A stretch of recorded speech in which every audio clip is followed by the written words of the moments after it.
ராணிப்பேட்டை மாவட்டம் அரக்கோணம் அருகே செயல்படும் MRF நிறுவனம் தொழிலாளர் விரோத போக்கை கடைபிடிப்பதாக அண்ணா தொழிற்சங்கத்தினர் குற்றம் சாட்டியுள்ளனர். இதுகுறித்து அண்ணா தொழிற்சங்கம் சார்பில் அளிக்கப்பட்ட புகாரின் பேரில் வேலூரில் உள்ள தொழிலாளர் நலத்துறை இணை ஆணையர் விசாரணைக்கு அழைத்திருந்தார். இதில் அண்ணா தொழிற்சங்கத்தினர் சென்ற நிலையில் MRF நிறுவனம் சார்பில் யாரும் பங்கேற்கவில்லை என கூறப்படுகிறது.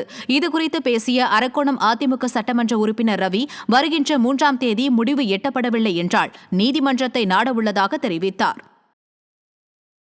MRF தனியார் டயர் தொழிற்சாலை, அந்த தொழிற்சாலையிலே சுமார் 1300 பேர் நிரந்தர பணியாளர்களாக பணியாற்றி வருகின்றார்கள். அந்த நிரந்தர பணியாளர்களுக்கு 4 வருடத்திற்கு ஒரு முறை ஊதிய ஒப்பந்தம் போட வேண்டும். அது ஏப்ரலிலே போட்டிருக்க வேண்டும். இன்றைக்கு காலதாமதம், அந்த நிறுவனம் காலதாமதம் செய்து கொண்டிருக்கிறது.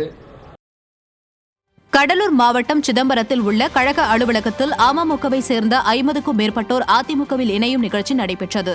கடலூர் கிழக்கு மாவட்ட செயலாளரும் சிதம்பரம் அதிமுக சட்டமன்ற உறுப்பினருமான KA பாண்டியன் முன்னிலையில் அமமுகவை சேர்ந்த 50க்கும் மேற்பட்டோர் தங்களை தாய் கழகமான அதிமுகவில் இணைத்துக் கொண்டனர்.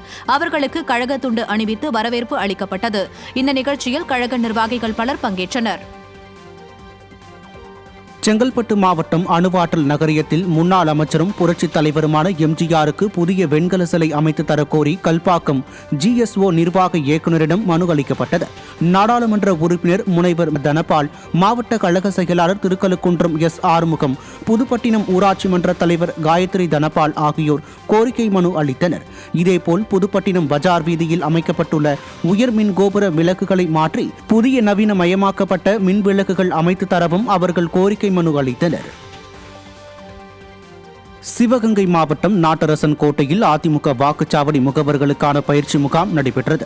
இதில் மாவட்ட கழக செயலாளரும் சட்டமன்ற உறுப்பினருமான PR செந்தில்நாதன் கலந்து கொண்டு ஆலோசனை வழங்கினார். அப்போது அவர் பொதுமக்களை நேரில் சந்தித்து திமுக ஆட்சியில் நடைபெற்று வரும் சட்டம் ஒழுங்கு சீர்கேடுகள் குறித்தும் அதிமுக ஆட்சியில் செயல்படுத்தப்பட்ட பல்வேறு நலத்திட்டங்கள் குறித்தும் பொதுமக்களுக்கு எடுத்துக் கூற வேண்டும் என்றார். இதில் வாக்குச்சாவடி முகவர்கள் மற்றும் கழக நிர்வாகிகள் ஏராளமானோர் கலந்து கொண்டனர்.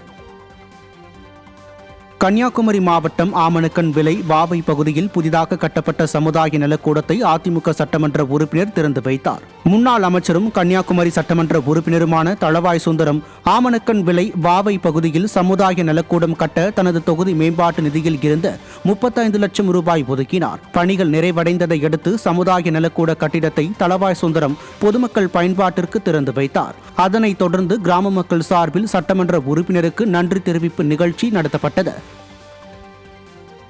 திருவண்ணாமலை மாவட்டம் ஆரணி தொகுதி தெற்கு ஒன்றியத்திற்கு உட்பட்ட SV நகரம் கிராமத்தில் அதிமுக தகவல் தொழில்நுட்ப பிரிவு சார்பில் வாக்குச்சாவடி முகவர்கள் ஆலோசனைக் கூட்டம் நடைபெற்றது.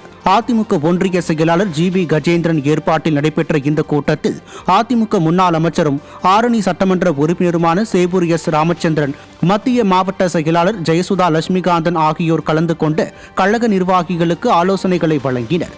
இதில் வேலூர் மாவட்ட தகவல் தொழில்நுட்ப பிரிவு துணைத் தலைவர் SR ராஜசேகர் உள்ளிட்ட கழக நிர்வாகிகள் பலர் கலந்து கொண்டனர்.